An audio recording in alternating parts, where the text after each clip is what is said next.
What's up, guys? Spin Firearms here. This right here is my Glock 30 SF, chambered in 45 ACP.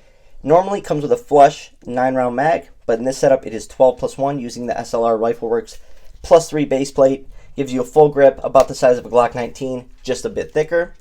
And this right here is my Glock 29, chambered in 10mm, and this setup right here is 11 rounds of 10mm. Absolute beast of a firearm. But before we get started, hit the like button, drop a comment down below, subscribe, help the channel grow, help the channel build. The only way to do that is by being active, hitting the like button, dropping a comment, helping me get into algorithms, supporting the channel. You can always donate. There's super thanks. You can do my Cash App.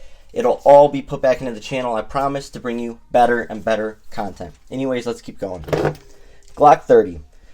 One of my favorite firearms of all time. If you've watched my list of my favorite shooting firearms, this is on there. It's like number 3 or number 4. This thing handles recoil like nothing else. First of all, 45 is not a snappy round. And in a firearm like this that has a barrel of like 3.8 inches, the muzzle flip is very low. Shooting 45 out of the Glock 30 is like shooting 9 out of the Glock 26. Very accurate, very fast, smooth shooter. Plus you're getting that power of 45 ACP. You can throw extreme Underwood defenders in there, and you will have an amazingly fast setup, a beast of a setup, plus capacity and controllability with that firearm. Things I like about it, being the SF, are the overall feel of the frame. The frame fits my hand perfectly. It's a little thinner in certain dimensions, and so it fits my hand great. It does have the finger grooves and an undercut, which locks that finger in, then second finger, and then if you get an SLR Rifleworks base plate, that just locks that third one in. You get a great purchase on that firearm. And on top of that, Ameriglow 3-dot sights on there, if you can see them. See that front? Hornet Precision backplate. Other than that, everything else is stock. Throw a light on that thing if you want. This thing is a great, great choice. What I like about it is most self-defense encounters are up close and personal. So if you're using a 12+1 setup of 45 ACP up close and personal, you have no worries when it comes to accuracy or velocity or anything like that.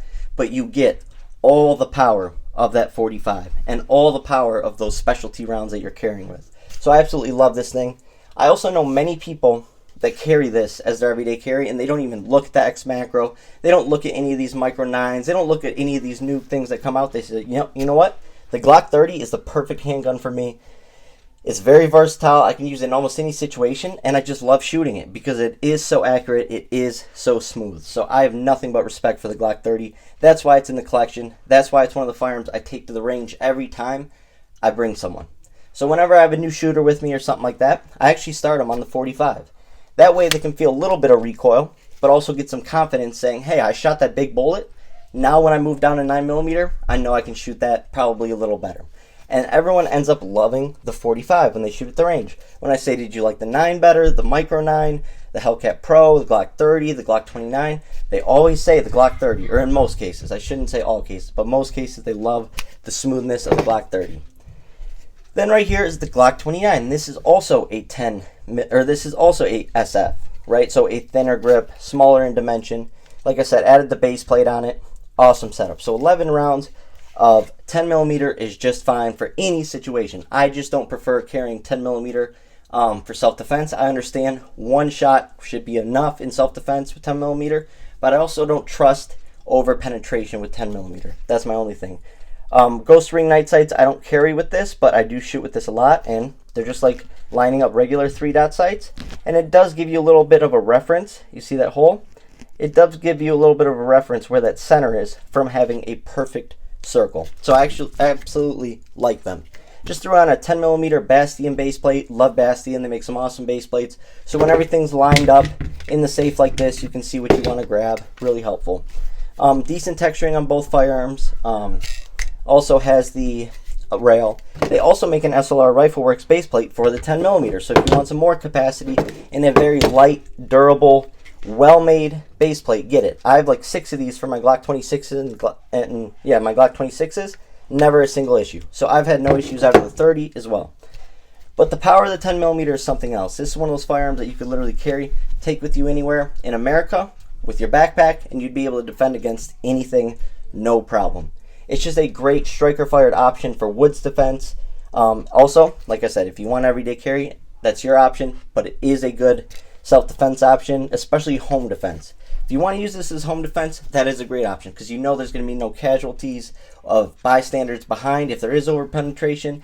And like you said, or like I said, the shock from one hit of 10 millimeter is going to be so devastating, the person will no longer want to continue. So I love both these things. Now, which one's better? I have more rounds through the Glock 30. I'm getting close to 2,500 rounds because I've been shooting it so much lately, as well as some of my buddies at the range. Whereas my Glock 29 is probably 1,500 rounds through it. Not a single hiccup between either of them. And that's why I don't mind Glock not making newer versions or switching it up or changing it up, because they run. They do what they're supposed to. If this goes bang when a grizzly's charging at me, then it did its job.